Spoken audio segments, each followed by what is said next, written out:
All right. Good morning, everyone. Good morning. Good Morning. morning. I Hi. love seeing all these happy faces. This is Sherry Chauvin, one of the GDB handlers and raisers together um, leaders, I guess. Yeah. Moderator.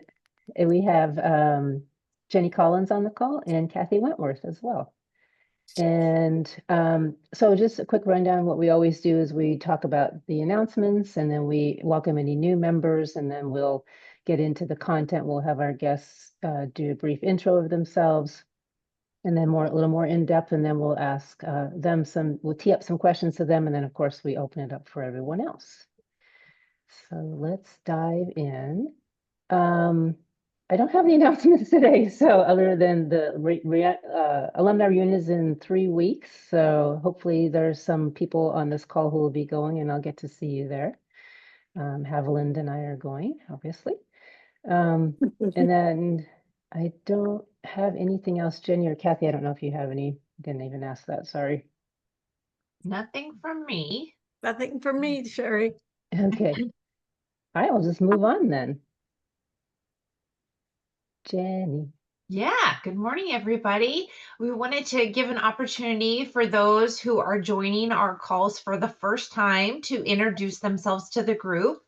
We'd love to hear your name, where you live, and what is your connection to GDB, whether it's puppy raiser, a handler, and then the name of any puppy that you're currently working with. So you can feel free to just start talking. We'll try to control the chaos here. Or if you want to raise your hand, I can call on you, whatever is easiest for you. We would love to hear from those joining for the first time. Anybody? Are we all returning? Well, that's fun. How about any brand new puppy or brand new guide dog? Yeah.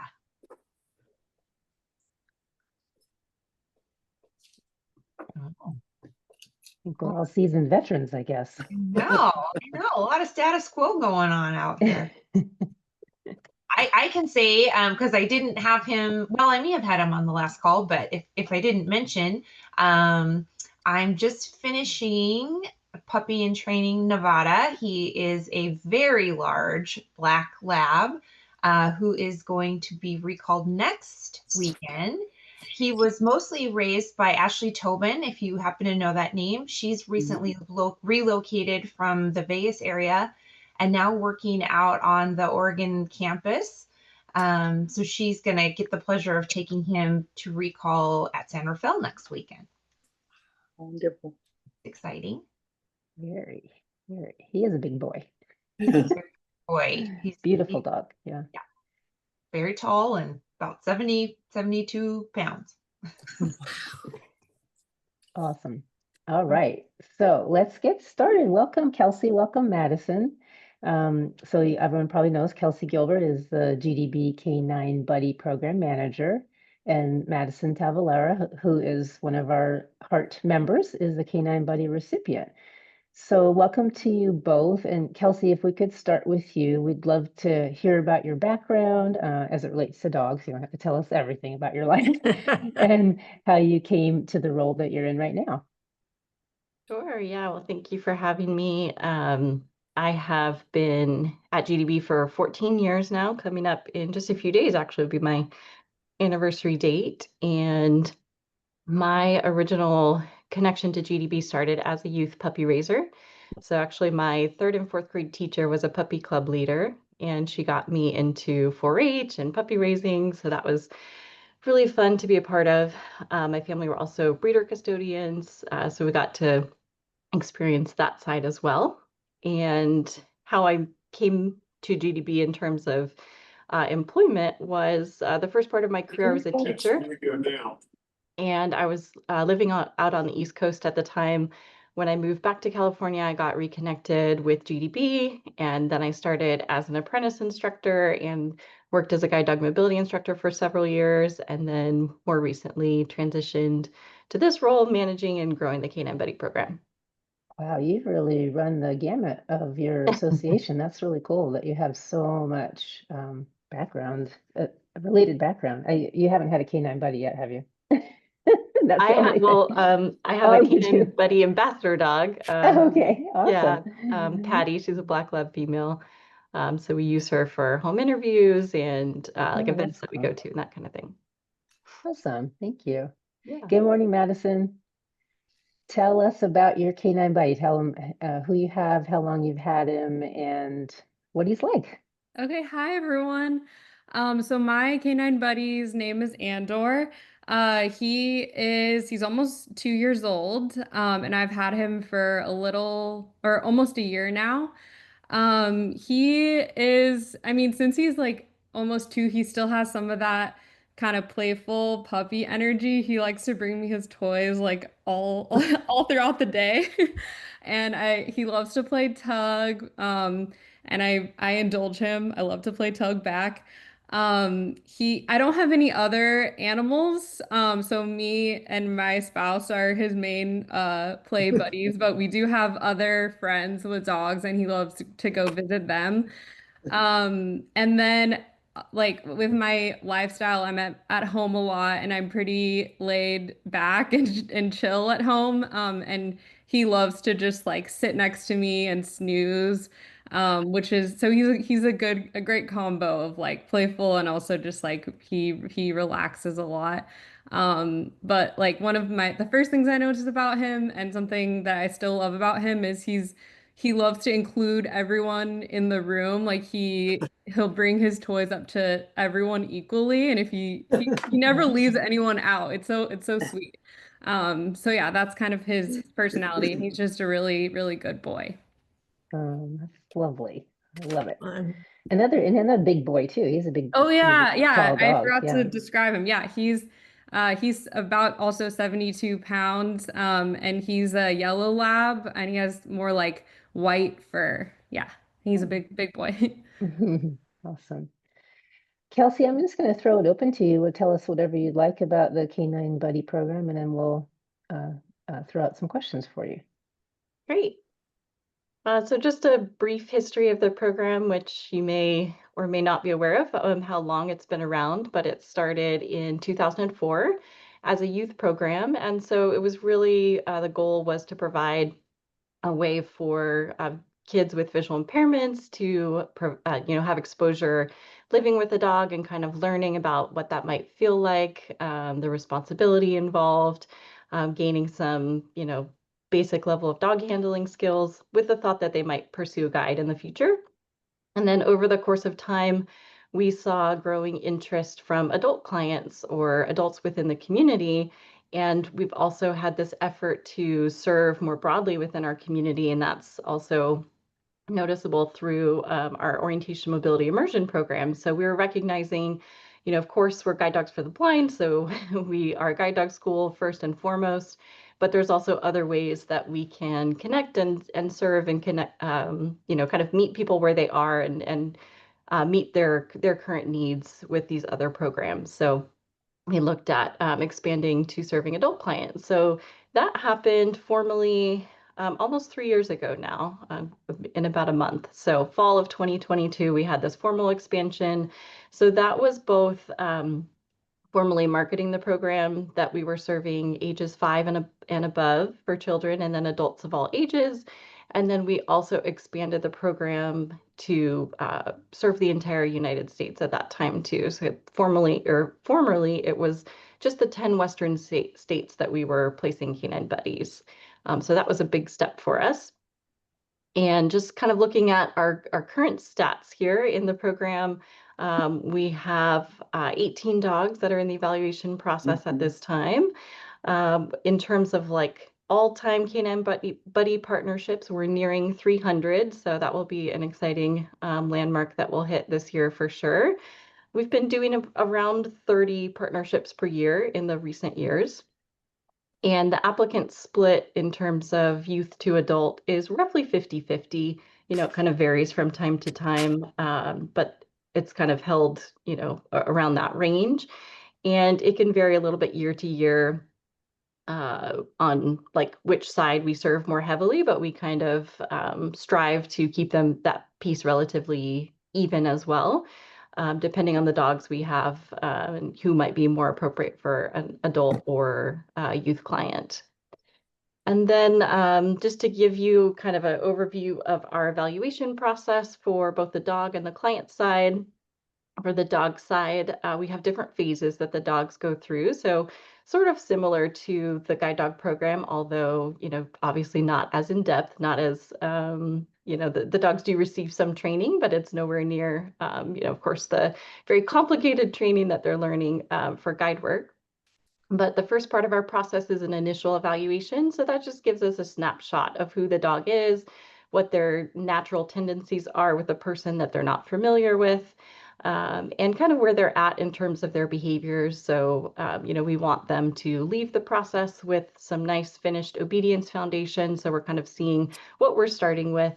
And one of the unique things about the Canine Buddy program is that we get dogs that are really ranging greatly in terms of where they're coming to us. So, the guide dog program has that consistency, right? They go through puppy raising and then they come straight in for training.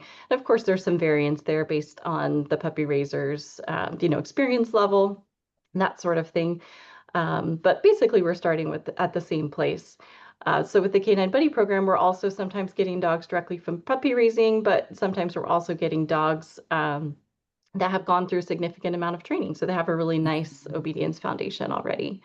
So we're just getting that snapshot. And then we have an in-home evaluation. So we send the dogs into a trained foster care home for about 2 weeks minimum to kind of give them some time to settle in. And this gives us some good information to compare also with their puppy raising history, because now we're seeing their home behaviors, but with a person or a family in a home environment that they're not familiar with. So they don't have, that long rapport that they've already built with that person. And we also typically try to include some kids in the home if possible, and especially if we are considering the dog for a youth partnership down the road. So that gives us some helpful information on whether that's the right fit for the dog or not. Then we have our behavior preparation phase. So that is kind of covering the basic obedience, which is pretty similar to what the dogs would learn on the guide dog track, with a few differences, but it's basically similar behaviors. And, those are just the things that are going to help the dog be basically like a canine good citizen, know the basics when they're at home and when they're out and about to be responsive to their handler.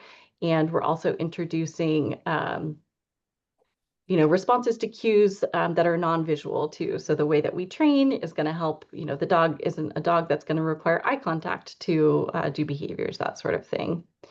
And then, of course, we're tracking the dog's, health throughout the process. And if they did come directly from puppy raising, they do go through the in for training initial medical evaluation. But our final step there is our final medical clearance to make sure that the dog is healthy and ready to go. And then they'll be ready to partner. We'll be matching them and working on logistics to get them to their partnership.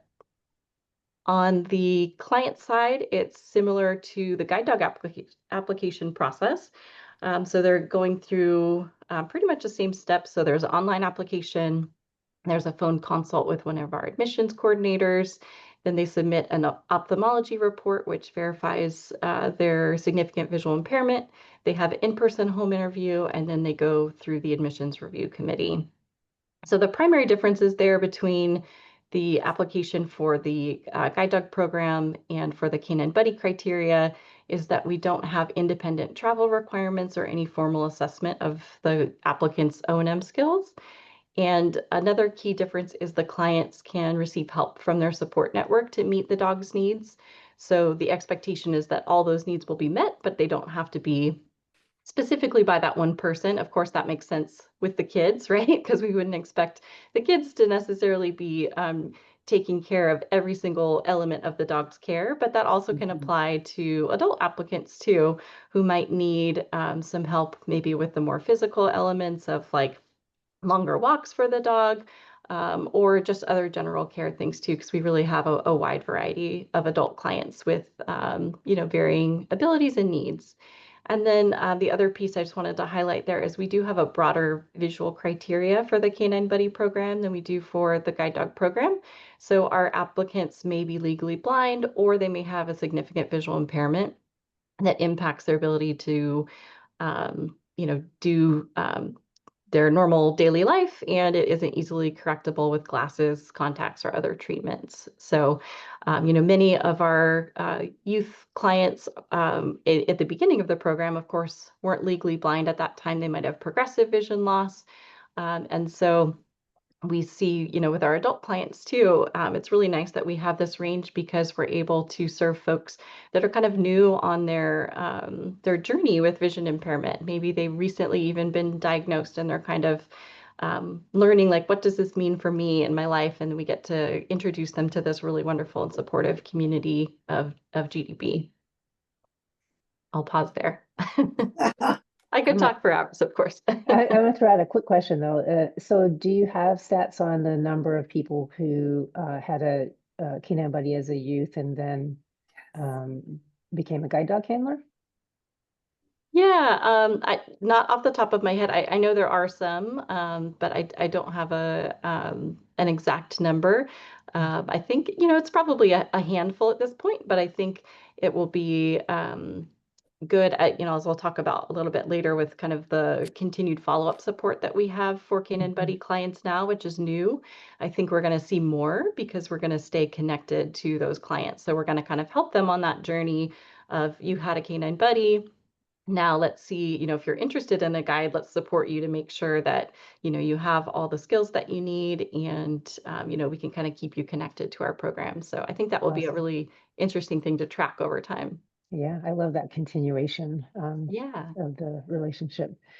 All right, Madison, let's hear about your journey to Andor and what made you decide that he was the right thing for you. Not Okay. him, a buddy was the right thing. Okay. I just want to make sure okay, you can hear me. Yes. Okay, so well, I am lucky enough to be excuse me, I'm lucky enough to be friends with Sherry, who is one of the leaders of this group. And I remember talking to Sherry a few years ago, and I was like, I was wondering if I could maybe get or have a retired guide dog, because I do have a visual impairment. But I didn't think I was ready for a guide dog at that time, because I don't work, so I'm mostly at home. So I didn't think a guide dog I wouldn't be able to like work a guide dog very much. And I have, the ability to like get around pretty well, without a guide dog. So I wasn't thinking the guide dog specifically was a good fit for me, but I was thinking more about companionship and a dog who would be familiar with maybe with visual impairment. And so I was like, oh, maybe a retired guide would be good for me. So I was talking to Sherry about that, and Sherry was like, oh, there's a new program called Canine Buddy, or I mean, it just opened for adults. And so I was like, oh, that would be a really good fit for me. So I applied for the program in late 2023. And then I went through the steps like Kelsey was outlining. So I had like a phone interview. I remember submitting my ophthalmology report, doing a home visit, and then being on the wait list for a while. And then I did, like, towards the end, I did another interview or asking questions. I talked to Kelsey, which was great. And I read paperwork, and there's a lot of in-depth steps, which I think is great to make sure that the Canine Buddy program is right for you, and you're going to be or finding the right match for you. So then I think the whole process was about 10 months. So I know, or it felt a little long at the end, but it was totally worth it to be matched with Andor. So that was the whole process to be matched with him in my whole journey. Yeah.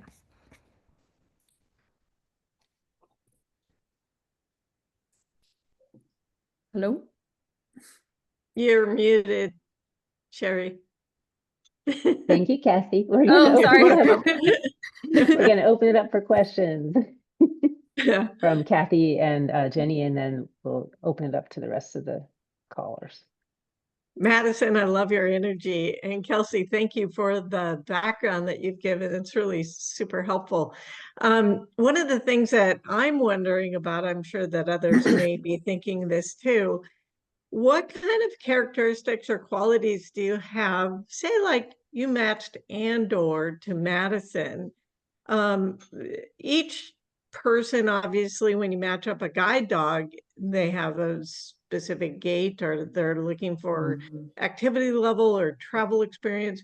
What is it that you look for in canine buddies that is going to match that canine dog to Madison's needs? What kind of characteristics do you look for? Yeah, that's a great question. So, and I think this is a common one that we get, and people I think are sometimes surprised that the matching process is as in depth as it as it is. You know, they're like, it's a pet dog, just you put them together, right? But we're really looking at a lot of the elements that we do for the guide dog side as well. So some of those are pretty straightforward. So like the dog's manageability. Depending on the person, they might have, a different level of physicality where they can handle a little bit more management, or they might need a really, really calm, manageable type. So kind of what the dog's natural tendencies are, those are a big one. Pretty much all of the canine buddies are going to show the intrinsic desire to connect with people, right? Because they're a companion dog. So we know that some guide dog clients, companionship is certainly an important element of a guide dog and handler relationship as well. But we do have some guide dog clients that don't mind a dog that's a little bit more aloof, and maybe, they really rock their working life together and they do great. And then they go home and of course they interact, but maybe the dog's more independent. And they're fine with that. Typically, that's pretty rare for a canine buddy applicant to want a more independent or slightly aloof dog because they're getting them for that companionship element. So most of our canine buddy dogs are going to be the ones, that love that interaction, or, like Madison said, are bringing their toy to everybody to play with them and get those pets. A lot of it is about the environment too. So we are looking at the environment that the person lives in and just kind of like what their natural routine are. Are they active? Do they like to get out and hike? Are they a person that does, maybe more like quiet walks in their neighborhood, and, they don't go out too much. So those are going to really depend on the right match for the dog too, because we get some dogs, in the Canine Buddy program that maybe are coming to us because they lacked resilience in the guide dog training program in really busy environments. So then we want to make sure that we're matching them with a more quiet home environment where they can just, thrive and relax and be a dog. Others may have a little bit more energy and they might be really playful, and maybe they're going to be a perfect match for a youth applicant who, that family is busy, they're on the go, and they want the dog to kind of be able to keep up with them a little bit. So those are a lot of the elements that we look at. We do also just kind of look at pace to a certain extent. Of course, it's not as crucial as it is on the working guide dog side, but people have a natural pace that they like to walk at as well as dogs. So we try to kind of ballpark that and match those two, so you don't have a dog that's constantly wanting to go faster or that you're trying to encourage to keep up with you. So yeah, those are some of the elements that we're looking at when we're doing some of that matching. So when you have an adult or a child looking for a canine buddy, do you look specifically for children who want a canine buddy that they've only passed in a home, like in the foster home that has children? Or because I've fostered, but I haven't fostered to, figure out if the dog's correct for a foster home with, or me fostering for a dog that's going to be placed in a home because I don't have a child in my home. So how does that work out? Yeah, if we are looking at a youth partnership, or we think, we're just kind of open, like this, maybe could be a dog that could go to a youth client, we will put them into a home. We're really lucky that near both of our campuses, we have a bunch of families that have signed up and onboarded. And, while they've got a lot going on in their lives with their kids, they're wonderful and willing to, not just take a dog into their home, but it is a commitment to us too, because we ask for photos and videos of the dog interacting with the kids. So as well as a written report that they're sending to us. So we're getting a lot of really in-depth, detailed information, not just through written word, but we're actually able to view these videos too. And so we're getting the observations back from our volunteers, but we're also able to see through the videos ourselves and to see, like, does the dog really look comfortable? Are they really enjoying it? Or are they a little bit just more tolerant of that kind of interaction? And those are different things, so Right. we sometimes have a dog that is tolerant of that interaction, but maybe not like completely thriving. We might look at, okay, they might go to an adult who has grandkids that come and visit. So they're going to be great with the grandkids, but we don't want that to be their day-to-day life, And then we've got other dogs that are laying on their back and the kids are climbing all over them and they're like, this is the best thing I could have asked for. So, that's the dog that we're going to want to put with those little kiddos that, of course, we're teaching them like how to give the dog space and all those things, but we know the reality is. I have an 18-month-old and she wants to hang all over the dogs all the time. Yeah. That's fun. Well, it sounds too like there's really good follow-up. Like sounds like Madison and Andor is a perfect match. Does it ever happen that you place a dog and then all of a sudden you may follow up, but you found out that it's not the perfect match, or the dog isn't in a perfectly healthy environment? They're giving far too many treats every time the dog goes out and comes back in, and all of a sudden the dog's gained 15 pounds in 6 months, and that's a problem? Or what do you do about that sort of thing? Yeah, so when we expanded the program, we did roll any of those clients that were partnered post that expansion date, so that would be late 2022, into our existing follow-up programs. So for those of you that are familiar with that, that's an annual contact essentially. So typically what we see for Canine Buddy teams is that the first visit will be in person. So I'll actually send the field service manager or an instructor to do a visit with them in person. And people sometimes ask, like, well, what would you be checking on? What are you visiting? What are you supporting them with? It's everything minus the guide work, right? Which is a lot of the dog's life. So, guide work is only a small component of your relationship with a dog for our guide dog clients. And so for the Canine Buddy clients, we're looking at all those other things: house behavior, if they are taking them out into public, into pet dog friendly places, how's their behavior there, greeting behavior, all of those kind of things, any sort of, relieving challenges that might be coming up. Of course, weight management, that's always a, important topic that we do touch on. And to speak to your question in terms of, does it sometimes not work out? Occasionally, yes, that does happen. Just like with our guide dog clients, right? Like there's situations sometimes, that it might be related to the match. It might be something new too. It might be something outside of the family's or the individual's control, like a major change in their life circumstances. And so I think that's why it's great that we have that continued support for the team.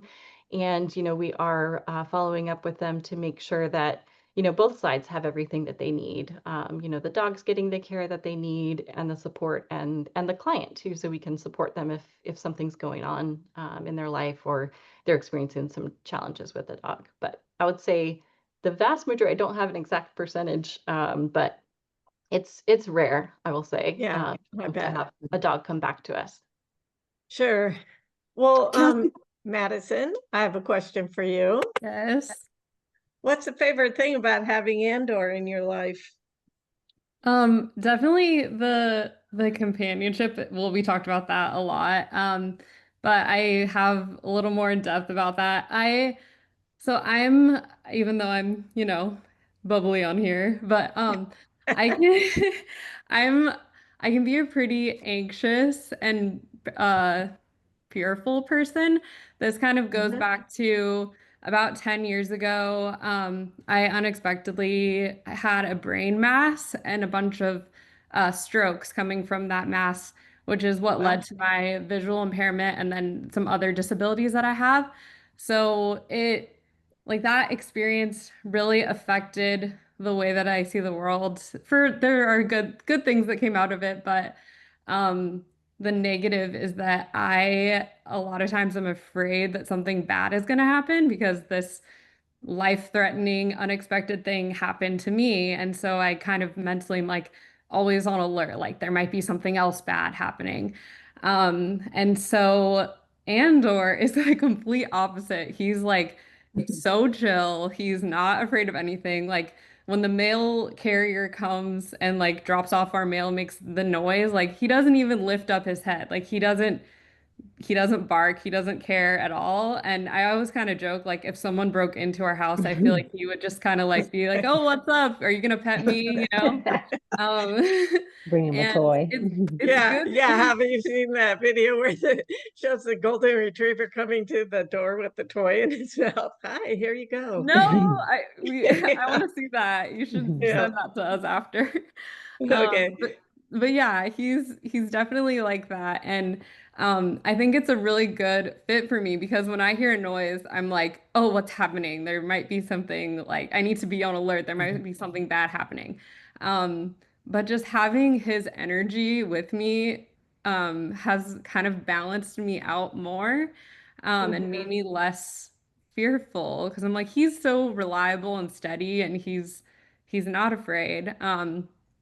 And so, kind of a way that this has, or an example of how this has fit into my life or like affected me a lot is that after I went through those strokes and I had a lot of like, contact with the medical world like 10 years ago. And after that happened, I was like, there's no way that I'm going or want to have children because it was just it was such a scary experience and I was like I don't want to like add anything unknown into my life and I don't want to have contact with the medical world like be pregnant and all of that and then when I got Andor and he did have that, that balance for me where he's just relaxed. I started to think like, well, maybe I could be pregnant. And I could imagine just like going through pregnancy and he's like just there with his chill attitude every day. And like when I feel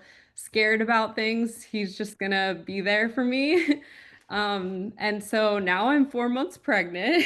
Oh, Congratulations. Yeah. congratulations. Yay.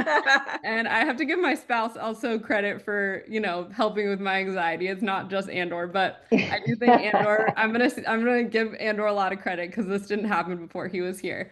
So yeah, I think that just he has like a huge impact on my like confidence in life and just knowing that he's there makes me feel like I can try new things and go into like new big ventures in my life. So yeah, he's impacted me more than I expected when I applied for the Canine Buddy program, definitely. Oh, and he also was in a foster home with children. Like Kelsey was saying. And when I remember when Kelsey told me that, like that Andor was in a home with children, I was like, well, that doesn't matter for me because I'm not going to have children. So I was kind of thinking that it was irrelevant, but now it's actually relevant because Andor will have a little brother or sister at some point. So I feel grateful that he has, that experience with children too. Be careful what you pray You- for, you might get it.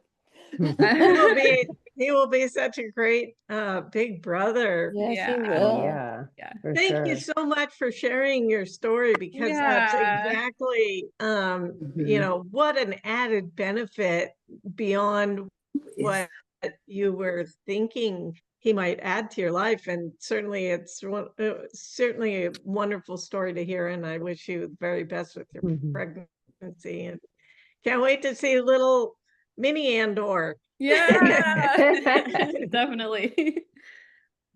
Thank So you, that is an Madison. amazing story. I've heard lots of it in pieces before, but all together, it's really incredible story.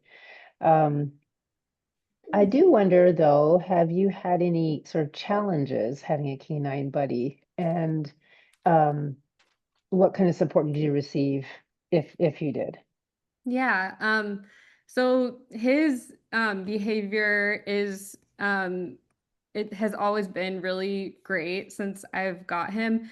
I think the challenges or just the small, minor challenges came up when I first got him because I had never had that young of a dog that was that big. He's 72 pounds. So, um, when he's at home with just me, he's pretty, or other than, the toys like I was talking about earlier, but he'll lay down and he's pretty chill. But then, like a challenge that I had at the beginning is whenever I would have friends come over, he would run to the door and greet them, and he's strong. So I was like, oh, and some friends don't really like or aren't as comfortable, or maybe if they see a big dog running towards them, they're a little more scared or timid, even though he is very, nice and everything. So I didn't know what to do about that. So I called the support line. I think that's what it's called, the support Okay. line. And that's a really great resource that Canine Buddy recipients have, just like guide dog recipients. So I just asked them, what do I do? And he was just like, well, Andor's still a puppy pretty much, or he's only like 1.5 or 1 or something. So a good advice he gave me was to set him up for success.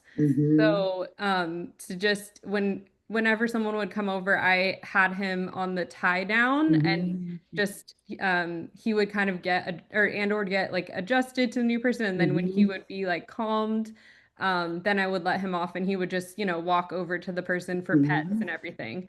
Um, so that was really helpful. It was like a small fix. It was more about training me than Andor.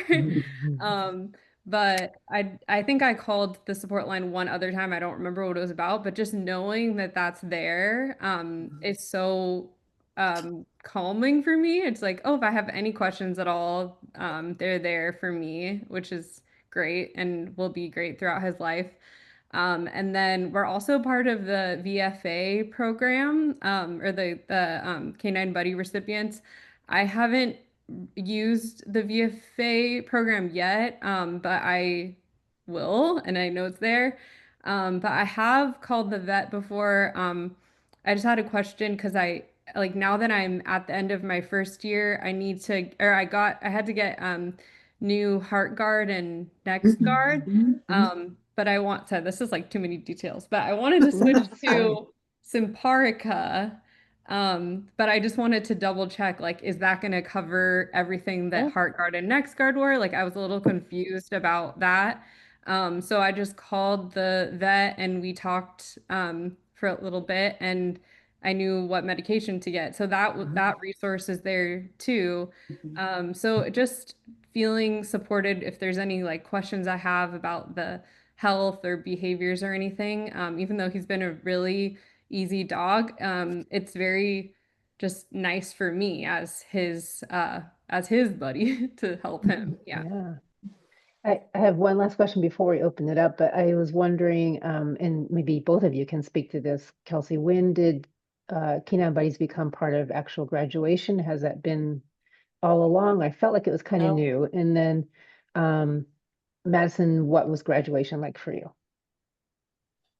Yeah, so Canine Buddies have been part of graduation for quite some time, but in kind of like a different way. So, prior to this program being considered like a success path for GDB, it was kind of more looped into like the community placement aspect. So I think they did it on like a quarterly basis where they would show like these are the dogs that have gone to other community or community placements with other organizations. These are the Canine Buddy partnerships. Now, we are partnering teams pretty consistently. So it's almost rare now that we don't have a Canine Buddy team that's recognized in one of our graduation ceremonies, which is great. A lot of them are happening virtually because we're, of course, serving people from all over the country, and the partnerships are happening in their homes. So it's not like they're coming to our campus like our guide dog clients do. But when we have local clients, then they can also take part in the graduation in person too. So I'll pass it to Madison if she wants to add her experience. Yeah, the graduation was really special. Since I live in Portland, I was able to go in person, and I wish all the Canine Buddy recipients could do that, but I know that they can, have meaningful experiences too without being there. But I got to meet his puppy raiser, and we still text and send pictures and stuff. And then I also got to meet his one of his foster moms, who I'm pretty close to now. So it was really great just to feel that sense of community from Guide Dogs for the Blind, and just to see the people or meet the people that went into making or raising Andor and like making him who he is. So it was a really special experience. I bet the fosters really love that, and the puppy raiser too, because it's always fun to find out where they end up and who they're with, because it doesn't matter how long the people have had the dogs as foster, we fall in love with them. So thank you for that. Thank you. All right, so we'll get to, there's one in the Q&A and one in the chat. So I'll do the Q&A because it's easier to read, and then Kathy, I'll ask you to read the chat one. How many, Nancy wants to know how many how many clients are currently waiting for Canine Buddy?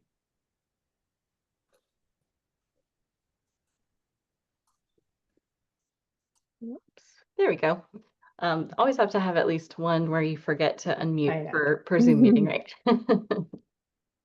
So our wait list right now, typically clients are waiting, it does range, but typically clients are waiting from roughly a year to a year and a half for a Canine Buddy dog. So, some of the reason for the range and the difference in terms of, why somebody might be waiting longer or might not wait as long. We've got a lot of people that want kind of a similar type of dog. So we've got a lot of people that would like a very manageable, calm dog.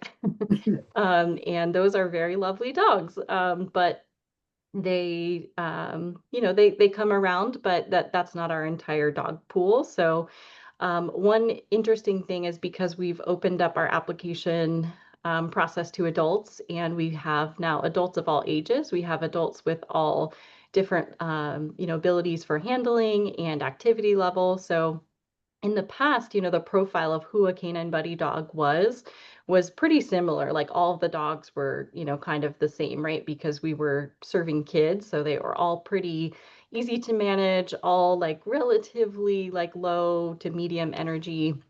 But now we're actually able to, sometimes we get dogs recommended from training or from puppy raising that are maybe a little bit more on like the high end side. So they might have a little bit more higher energy or need more of an exercise outlet. So if somebody is open to, or that works for their lifestyle, that's going to be a good match for them. That person is typically going to get served more quickly because we don't have as many people waiting for that type of dog. And then we've got like other considerations as well. So we have applicants that may use additional mobility equipment. So we have people that are wheelchair users or may utilize a walker. So that kind of adds another element in there. People that have additional disabilities as well. So it is a broader range that we see in our client population in terms of just things to keep in mind for matching purposes, which might involve like different resiliency that the dog needs. And so there is a range. And then the other piece that I'll just mention too is that we don't breed specifically for this program. So we're not guaranteed any specific number of dogs year to year that we're going to get for the program. So we do try to utilize the dogs in the guide dog program first, or, in the breeding program, the guide dog program, and then into Canine Buddy. So it can fluctuate a bit from year to year, but that's our current wait time. Thank you. Yeah. Kathy, will you take the chat questions? Sure. We have two questions. One is, when a buddy is brought out to their new person, how long does a person from Guide Dog stay there? What training does the team do? Yeah, so we typically have about a half day for the partnership. So there's a lot of lead up that happens before that point in time. So as Madison mentioned, there's, a lot of things. We have like a curriculum essentially, which is available if you're interested. Anybody can check that out. It's on our website under our client resources. So just like our guide dog class materials on the website, our Canine Buddy curriculum is there on a similar link. So that covers, really the gamut of all dog care. And so we have people, look through all of that, read through all of that. We also have audio files on there if they want to listen. And then, so they're sort of self-studying that curriculum as a first step. And then we do a pre-partnership call or a Zoom meeting where we're reviewing some of that information and answering any questions that the person might have. So that's kind of the foundation that they have before they even meet the dog, like going into the partnership. And then it depends on the person, but yeah, typically we tell people to kind of allow for a half day to spend time with them. So that's when they get like the practical hands-on time to apply the things that they've, read about, practice walking with the dog, practice, going through all of the basic cues that the dog knows. So, kind of how to communicate with them effectively, learning their language, how to manage them in a moment of distraction on a walk, play, bonding, grooming, basically everything that you need to know kind of crammed into one short time period. So it can be a little bit of information overload. Sure. But that's why it's great that we also, have those resources available to return to on the website, or as Madison said, to call into the support center if you need some support from there.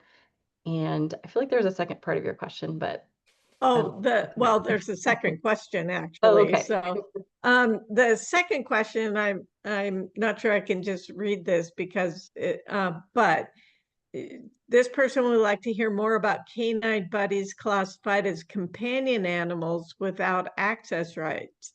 They're trained, but does it have to be with that training not being as a support of a specific disability or limitation? Could canine buddies be classified as emotional support animals? This is a great question. So to have a really clear distinction between what a canine buddy is and a service dog, we have, included in our contract some really clear information for our clients. So I think it gets a little confusing because we can use lots of different words that mean different things to different people. So we talk about canine buddies being companion dogs, and they are. To us, that just means companionship, right? So the dog is just there as a companion. There are other organizations like called Canine Companions, which is a Right. work service dog. That's not what we're talking about here. So we are clear that canine buddies are pet dogs, and so they don't have any access rights. And if they're being called a companion, it's just literally in the way that like a friend would be a companion to you. There's nothing else associated with that. And in our client user contract, we actually outline that the dog or that the client cannot pursue any additional certification or training for the dog in an effort to make them any kind of service or support animal. So that would include the emotional support animal. So they really just are a canine buddy. So they're part of this program with Guide Dogs for the Blind, but they don't have any special, access rights or anything because of that. If somebody, is granted goodwill access on like, a small or occasional basis, like we see that happen sometimes. Usually this is like a place that a person frequents, like maybe their church or something. That's kind of a common one where the organization has said to the individual, we would love to welcome your dog. We're making an exception to our policy. Basically, your dog can come to the church service. Then that's fine. They can do that. But we do really tell our clients, like, we want to be really thoughtful, even about how we utilize those things, because that might work, but we don't want people to then be trying to seek out additional access to other places or have any sort of expectation, because we really want our canine buddy clients to be allies to our guide dog clients and to all service dog users. We know that the fake service dog issue really is a problem in our country, so we don't want to be part of that problem. We want to be part of the solution. So we always tell people, it's great when people ask questions to educate them. This is a canine buddy. It's a dog from Guide Dogs for the Blind, but it's not a service dog, doesn't have access rights. Dog is my pet, my companion, that kind of thing. we do have another question, and that is, how do you get, now that we know that you go to other states, how do you get the dogs to the people, because they're not active guides? So how do they travel there? How do Yeah. you deliver the dogs? So when we started, it was all ground transport, which was quite an adventure. We actually like utilizing those things. I mean, we got a dog all the way to Maine, doing ground transport, and that happened, you know, through a combination of staffs driving. A huge shout out to our puppy raising community, because we've had a number of people that were just absolutely wonderful and said, "Oh, sure, I can take a dog," and you know, we reimburse their expenses, of course, but it was their time that they were donating for us to drive dogs to all these different places. So it was, of course, a lot of logistics to make that happen. But it did work. We were able to do that. But as we were continuing to grow and kind of scale, we knew long term, you know, that was going to present more challenges for us. So we approached, yes, Rosalita in Maine. That's exactly who I was talking about. We Jenny raised Rosalita, so she was very happy to hear you say that. Yeah. So we have this wonderful partnership already that existed with Alaska Airlines, which allows us to have puppy raisers fly with the puppies in training on Alaska Airlines. So we approached them and discussed the Canine Buddy program with them, and we're very clear about the limitations of the program, which I just outlined. You know, so they're fully aware that these dogs are not service dogs. They're not in training to be service dogs. They don't have access rights, but they very kindly and generously allow us to transport the dog just with a staff member, just this one trip basically to their final destination. So they don't have any further access rights beyond that, but we are able to fly them from one of our campuses to their partnership. So that has really opened a lot of doors for us. So big kudos to Alaska Airlines, and really appreciate that Nice. partnership For we have with sure. them. For sure. All right, we have about 5 minutes, no, 8 minutes left. If anyone wants to just ask a question, go for it.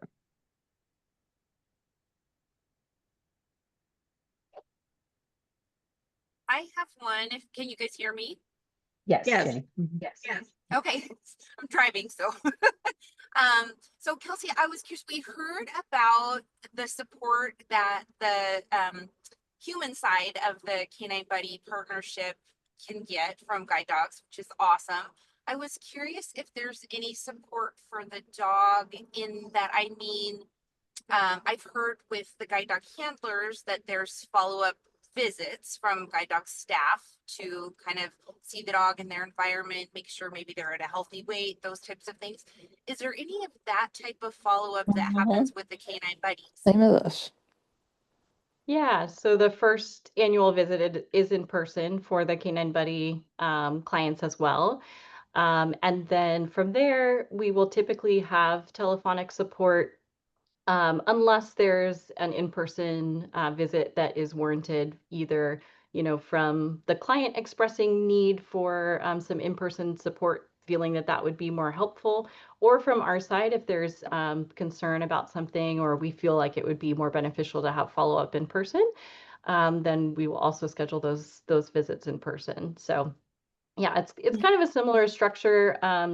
You know, the reason being for the more frequent in-person visits, and on the guide dog side too, like there is flexibility there. It is sort of up to the client in like the middle span of the guide dog's life, whether they want an in-person visit or a telephonic visit.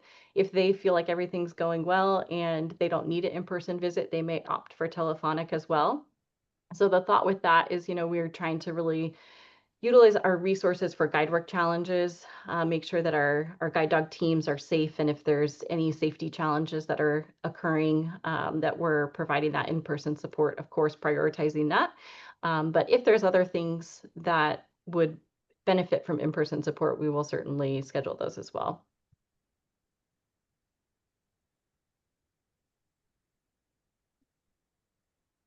Any other questions? I want to thank Kelsey and Madison. Thank you so much for a really informative meeting today. Really appreciate everything that you had to add to this. That was really fun. Thank you. Thanks for having us. This was great. Yeah, thank you so much. And congrats, Madison. I'm so excited for you. And you have an 18-month-old. That's so Yeah, cool. I know. We'll have to connect. Yeah, definitely. Thank you all so much. Thanks for everyone who called in. Thank you to Kelsey for all the time and effort you put into joining us. Madison, just love you and thank you for joining. So thank you. Take care, everybody. We'll see you maybe in Thanks, November. everyone. Thank you. Thank Bye-bye. you. Bye. Bye-bye.